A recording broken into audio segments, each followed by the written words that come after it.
चलो 9 बोलो कौन सा है?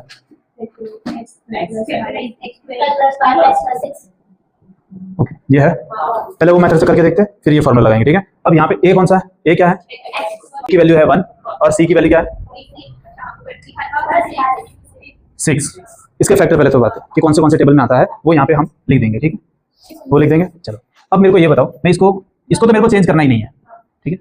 यहाँ पे मैं ऐसे कौन से दो नंबर लिखूं जिनको मल्टीप्लाई करने पर आना चाहिए 6। देखो मैं माइनस के साइन अभी क्यों नहीं ले रहा हूँ, क्योंकि अभी हमें कहीं पे दी नहीं है, बट वो माइनस भी आएगा बाद में। अभी ध्यान से प्लस वाला पहले अच्छे से समझ लो, ठीक है। मल्टीप्लाई करने पर कितना आना चाहिए 6 और प्लस करने पर कितना आना चाहिए 5। ऐसे कौन से दो नंबर है? 2 3 6, 2 + 3 5। आ रहा है समझ में? तो देखो 2 और 3 6 हो रहा है, और यहाँ पे 3x + 2x वापिस क्या होगा 5 हो जाएगा, ठीक है। चलो अब यहाँ पे दोनों में से कॉमन निकालेंगे तो x निकलेगा, x + 3 अंदर रहेगा। ये दोनों में से 2 कॉमन निकलेगा तो अंदर x + 3 रहेगा। ये दोनों में से पूरे टर्म में से ये ब्रैकेट पूरा बाहर निकल जाएगा तो अंदर बचेगा x + 2। ये आ गया हमारे बिना फॉर्मूले के, अगर याद नहीं रहता है तो। अब फॉर्मूला पुट करते हैं, यही क्वेश्चन वापस यहाँ पे हम लिखते हैं।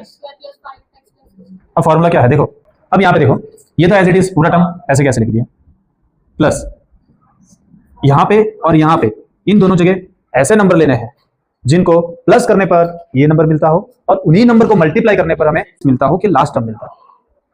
समझ में आया? ऐसे दो नंबर जिनको प्लस करने पर 5 मिलता हो और मल्टीप्लाई करने पर 6 मिलता हो। तो पहले मल्टीप्लाई वाला देखने का, क्योंकि प्लस तो बहुत तरीके से मिलते हैं, ठीक है। 45 - 40 5, 55 - 5 -50 5, अनलिमिटेड नंबर मिलते हैं। प्लस वाला कभी पहले नहीं देखने का, पहले कौन सा देखने का? मल्टीप्लाई लिमिटेड ही होता है। देखो अगर मैं निकालूं यहाँ पे 1 6 6 1 3 2 या 2 3, इसके अलावा 6 कहीं पे मिलता है? तो इन चारों में से ही कोई ना कोई नंबर होगा। इन दोनों को प्लस माइनस करने पर 5 आता है माइनस करने पर, बट वो क्यों नहीं ले रहे हो? यहाँ पे प्लस है, अगर मैं यहाँ पे देखो माइनस रखूं, यहाँ पे माइनस, यहाँ पे प्लस रखो, तो इसका आंसर 5 मिलेगा, बट मल्टीप्लाई करने पर क्या मिलेगा? -6 मिलेगा मल्टीप्लाई करने पर। -1 × 6 कितना मिलेगा? हमारे यहाँ पे क्या है? तो ये तो पॉसिबल ही नहीं है। अब आप बोलोगे सर बड़े वाले को नंबर दे देते हैं हम, बड़े वाले को प्लस कर देते हैं और छोटे वाले को ये कर देते हैं, तो हमें 5 मिलेगा, बट फिर भी मल्टीप्लाई में क्या मिलेगा? -6 मिलेगा, तो ये भी नहीं आएगा।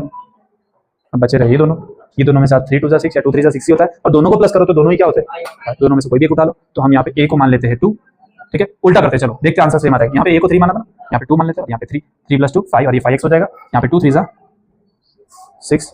अब इसका आइडेंटिटी का फॉर्मूला डायरेक्ट वहाँ पे देखो, यहाँ पे आइडेंटिटी लग रही कौन सा? x² + a + b x + a × b। इसकी जगह में क्या लिख सकता हूँ? x + a और x + यहाँ से डायरेक्ट ये लिख रहा हूँ। देखो x की जगह तो x, a की जगह कौन है यहाँ पे? 2 ब्रैकेट में x + b। क्या सही में आया?